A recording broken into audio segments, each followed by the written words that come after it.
잠언 1장은 성령론에 할애되어 있습니다. 4절로 이루어졌는데요. 혹자는 칼빈이 성령론을 너무 등한시하는 것이 아니냐 이렇게 반문하기도 합니다. 그러나 그렇지 않습니다. 일찍이 개혁신학자 워필드가 이야기했듯이 칼빈은 성령의 신학자다. 왜 그럴까요? 우리가 개혁신학의 두 바퀴를 말씀과 성령이라고 하거든요. 말씀이 있는 곳에 성령이 있고 성령이 있는 곳에 말씀이 있다. 이미 기독교 강요 1권 13장에서 성령의 신위격, 신격에 대해서는 우리가 논했습니다. 그리고 성령의 역사는 말씀에는 성령의 영감, 조명, 감화, 그리고 이제 앞으로 우리가 볼 모든 구원의 역사가 성령의 역사거든요. 그렇기 때문에 칼빈이야말로 성령의 신학자다. 또 이렇게 이야기하는 것입니다. 그러므로 성령론을 결코 가볍게 여기지 않았다는 것을 우리가 먼저 새겨야겠습니다. 성령은 예수 그리스도께서 행하신 것, 당하신 것, 모든 의를 우리에게 주시는 것입니다. 전가해 주시는 것입니다. 그의 것을 우리의 것으로 삼아 주시는 것입니다. 예수 그리스도의 것을 우리의 것으로 교통하게 하시려고 성령을 부어주시는 것입니다. 예수님이 우리의 머리시요 그리고 우리의 바트형이시요 우리가 그의 의로 옷을 입었다. 이게 구원받은 성도의 은혜 아닙니까? 이게 법정성이거든요.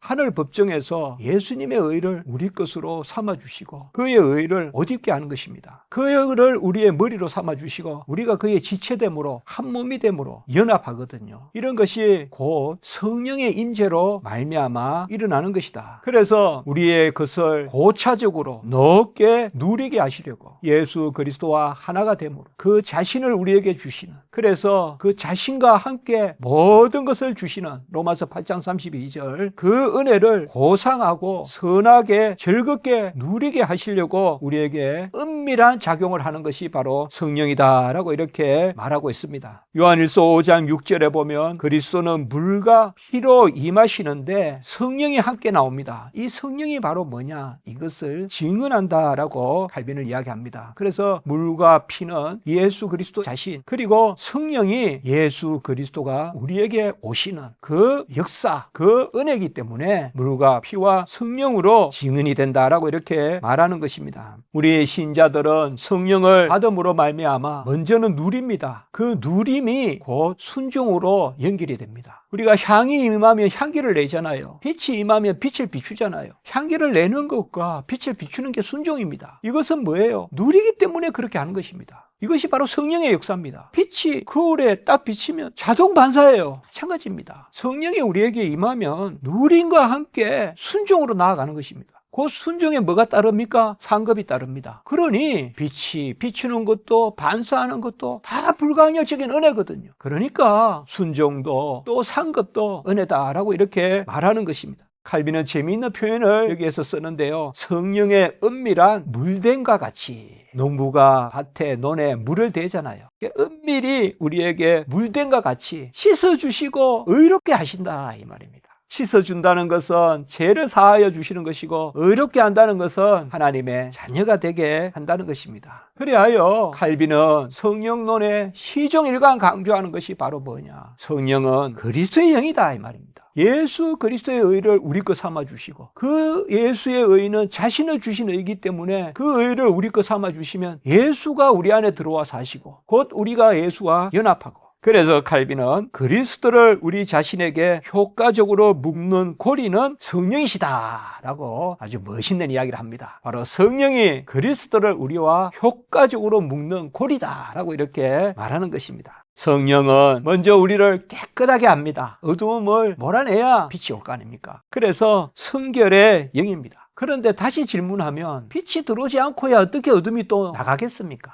그래서 성결의 영은 항상 의롭게 하는 자연의 영이거든요. 그래서 하늘 생명의 뿌리와 씨앗이 된다. 그러니까 우리가 하늘 생명이 들어와서 이 성령이 임하면 우리 안에 옥토에 씨가 뿌려지듯이 우리 안에 뿌려져서 그 씨앗이 자라듯이, 그것이 바로 성령의 역사다. 성령의 더욱 충만한 이 임재, 이 충만한 임재가 뭐예요? 바로 그리스도께서 다 이루셔서 우리에게 들어와 사시는 그의 의를 다 우리 것 삼아주시는 신약 시대의 성령의 임재거든요. 그래서 요엘서 2장 28절에 그날에 내가 내 영을 모든 육체에 부어주리니 하는 이 말씀은 신약시대 예수 그리스도께서 오셔서 다 이루시고 이제 보좌 우편에서 내려주시는 오순절 성령 강림 사건 때 베드로가 설교하면서 인용했던 구절이지 않습니까? 그래서 온전한 성령의 임재가 이 신약시대 때 그것이 바로 그리스도의 영의 임재라는 것입니다. 성령은 아버지의 영이고 아들의 영입니다. 그래서 우리가 삼위일체에서 보았듯이 이것이 바로 삼위일체의 존재론적 규정입니다. 성령은 영이시고 아버지도 영이시고 아들도 영이시니 삼위일체 하나님이시라는 거죠. 그래서 그 성령이 이제 우리에게 임하면 신약시대 보혜사 성령, 내가 떠나가는 것이 유익인 것은 또 다른 보혜사를 내려주기 위한 것이다. 요한복음 16장 7절에. 그래서 그 보혜사 성령이 우리에게 임하면 우리가 그리스도인이 되는 것입니다.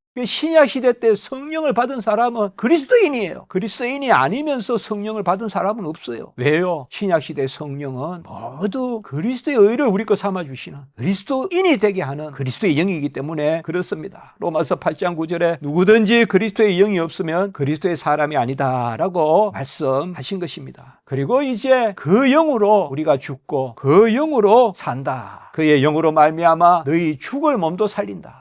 사도 바울이 내가 그와 함께 죽고 그와 함께 살고 죽음에도 참여하고 부활에도 참여하고 이런 모든 것들이 바로 뭐예요? 신약시대 백성에게 임한 보혜사 성령의 은혜인 것입니다. 그래서 칼빈은 여기에서 성령이 그리스도의 영이라고 불린다라는 것을 강조합니다. 이것은 이후에 이제 우리가 웨스트민스터 신앙 고백서나 또 이후에 우리 개혁 신학에서는 이 신약시대 보혜사 성령이 그리스도의 영이라는 개념, 로마서 8장 9절, 빌립보 1장 19절 이런 말씀에서 나오는데요. 상당히 중요한 부분이거든요. 그래서 칼빈은 이렇게 이야기합니다. 그리스도가 하나님의 영원한 말씀으로서 그 동일하신 성령 가운데 아버지와 결합하셨기 때문만이 아니라 이것은 바로 성령의 본질적인 것입니다. 성령은 성부의 영, 성자의 영. 그래서 그리스도의 영이라고 불리는 것은 첫째로는 말씀의 영, 성자의 영이라는 것이고 그뿐만 아니라 그리스도의 중보자의 인격 때문이다. 이 말은 그리스도의 영이라는 것은 바로 예수 그리스도께서 이 땅에 오셔서 사람이 되셔서 중보자로서 모든 의를 다 이루신 그 구원의 의를 우리의 것으로 삼아 주시기 때문에 그래서 말씀의 영 혹은 성자의 영 그리고 중보자 그리스도의 구원의 영이라는 의미에서 그리스도의 영이라고 불린다라고 이렇게 우리에게 말해주고 있습니다. 그러므로 그리스도의 영은 살려주는 영이다. 첫사람은 산 영이지만은 둘째 아담은 살려주는 영이다. 바로 우리를 살려주는 그 성령의 역사가 이 땅에 있게 되었다라고 말씀하는 것입니다. 궁극적으로 보혜사 성령이 우리에게 임해서 우리를 살려주는 것은 달리 말하면 그리스도와 하나가 되는 것입니다. 그래서 살려주는 것, 성령의 임재, 그 역사가 성도가 그리스도와 하나가 되는 그래서 아들의 은혜와 아버지의 사랑이 성령의 역사로 성령의 교통하심으로 우리 안에서 온전히 이루어지는 것을 말하고 있는 것입니다. 성령의 교통이 없다면 아버지의 부성적 사랑과 그리스도의 자애를 우리가 한 입도 맛볼 수 없다. 그래서 축복기도 하듯이 아버지의 사랑과 아들의 은혜와 성령의 교통이 있어야 된다. 그래서 의의 증가, 이 의는 그리스도의 의. 그런데 이 의는 아버지의 사랑에 따른 아들의 의. 그래서 성부의 사랑과 성자의 의. 이 의가 은혜니까 성자의 은혜. 이것이 우리 안에 어떻게 교통하느냐? 성령의 임재로 교통한다. 그래서 신약시대 우리가 받은 영을 그리스도의 영이라고 한다. 이렇게 칼빈은 여기에서 서술하고 있는 것입니다. 그리고 칼빈은 성령의 칭호에 대해서 보혜사 성령의 칭호에 대해서 이곳에서 한 8가지 정도로 특징적으로 이야기하고 있습니다. 우리가 예수 그리스도의 이름은 꽤 논하는데요. 성령의 이름을 이렇게 정리하는 곳은 많지 않은데 간단하게 우리가 본다면 첫째로는 양자의 영이다라고 했습니다. 하나님을 아빠 아버지라 부르는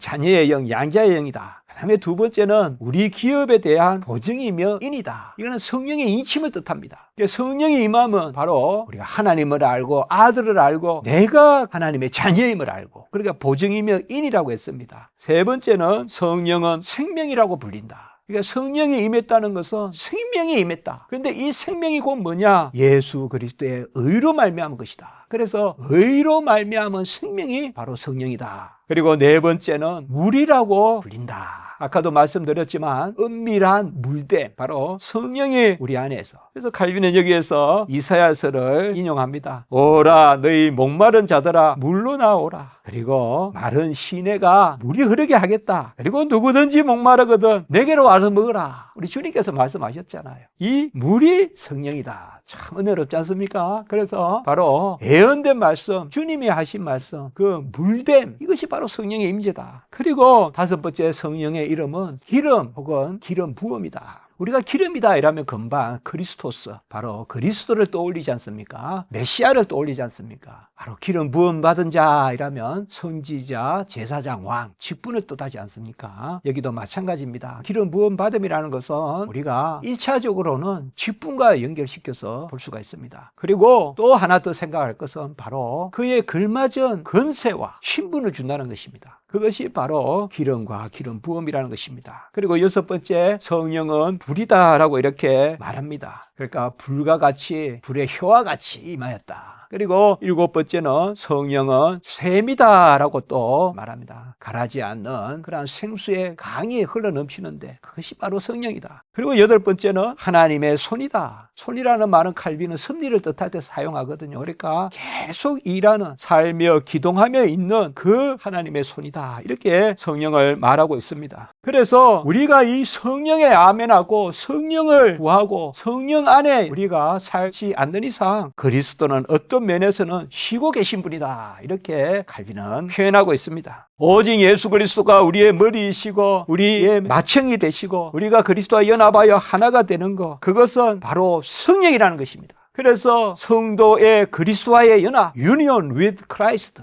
우니오 쿵 크리스토, 미스티카, 성도가 신비한 그리스도와의 연합. 이때 신비한이라는 것은 다른 것이 아니라 바로 그와 우리가 하나가 되는 의의 증가에 따른 법정적인 연합, 이것이 바로 성령의 임재로 일어난다. 그래서 그리스도를 우리와 하나가 되게 하시는 분은 오직 성령이다라고 말하고 있습니다. 그리고 이제 이 1장 4절에서는 믿음에 대해서 잠깐 이야기하고 있습니다. 그런데 믿음은 2장에서 길게 다루고 있거든요. 그런데 여기에서 먼저 왜 믿음을 이야기했을까요? 바로 그만큼 믿음을 전체 구원의 서론과 같이 칼빈은 삼는 것입니다. 성령이 임하면 우리에게 믿음이 선물로 주어져서 믿음 가운데 중생도, 회심도, 칭의도, 성화도, 자녀 삼으심도, 그리스도인의 삶도 다 믿음 가운데, 그래서 믿음을 여기서 이야기하고 있습니다. 그래서 믿음은 진정 성령의 주요한 작품이다. 이렇게 칼빈은 아주 선언적으로 이야기하고 있습니다. 우리에게 믿음이 약속으로 인친 자에게 주어진다는 것입니다. 그래서 성령의 거룩하게 하심과 진리를 믿음이 우리에게 주어진다. 그러니까 자녀 삼아 주시고 믿음이 주어진다. 그래서 믿음 자체가 성령에서 나온 것이다. 믿어서 성령이 임하는 것이 아니라 성령이 임하니까 우리가 믿게 된다. 그래서 믿음의 제1요소는 이제 우리가 다음에 보겠지만 지식인데, 그 지식이 믿음과 함께 실려오기 때문에 성령은 믿음을 주시고 성령은 진리의 영이다 라고 이렇게 또한 불리시는 것이다 라고 말하고 있습니다. 우리의 내적 선생은 그리스도십니다. 그리스도가 이 땅에 오신 우리의 유일하신 선생님이십니다. 이제 그리스도의 우리의 유일하신 선생님이심, 선생 되심, 이것이 우리에게 어떻게 역사합니까? 어떻게 해야 우리가 예수를 선생으로, 진정한 유일한 선생, 세상에 그 많은 랍비가 아니라 우리의 유일한 랍비로 선생으로 우리가 받아들입니까? 그것은 바로 보혜사 성령이 우리에게 임하여 예수께로 이끈다는 것입니다. 새로운 피조물이 되면 예수를 구주 삼고 예수를 스승 삼고, 그래서 길이요 진리요 생명이신 예수를 우리가 누리게 된다는 것입니다.